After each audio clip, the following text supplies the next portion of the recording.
Magandang araw mga bata! Ang pag-aaralan natin ngayon ay tungkol sa mga anyong lupa at mga anyong tubig sa Pilipinas.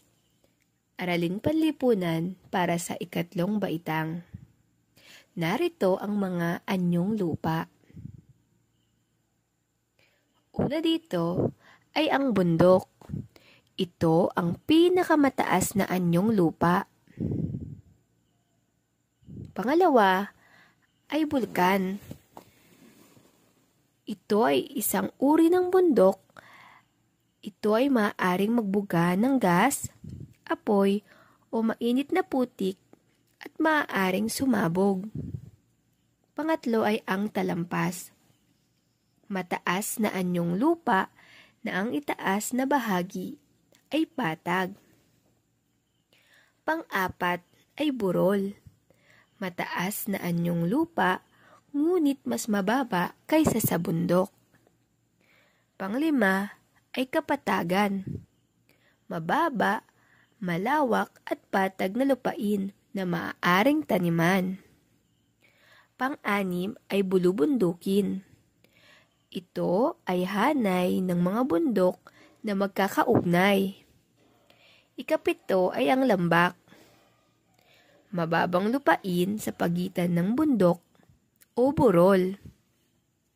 At ang pangwalo ay pulo.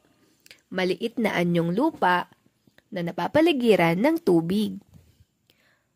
Ngayon, ating pag-aaralan naman ang mga anyong tubig.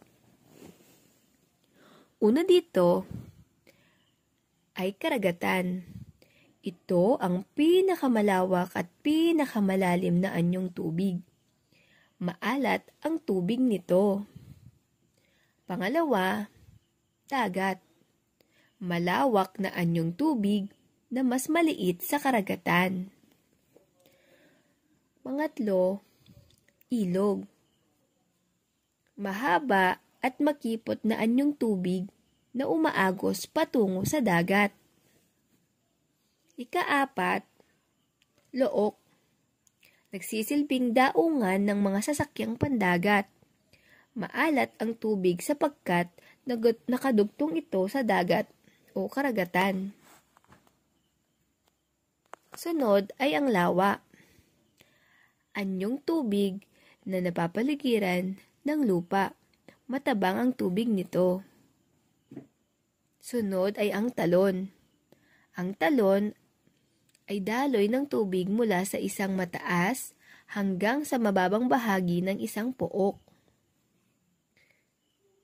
Sunod dito ay ang bukal. Anyong tubig na nagmumula sa ilalim ng lupa. At ang panghuli ay golpo, isang bahagi ng karagatan na makikita sa pagbubukas ng dagat. Ito ang tawag sa malaking look.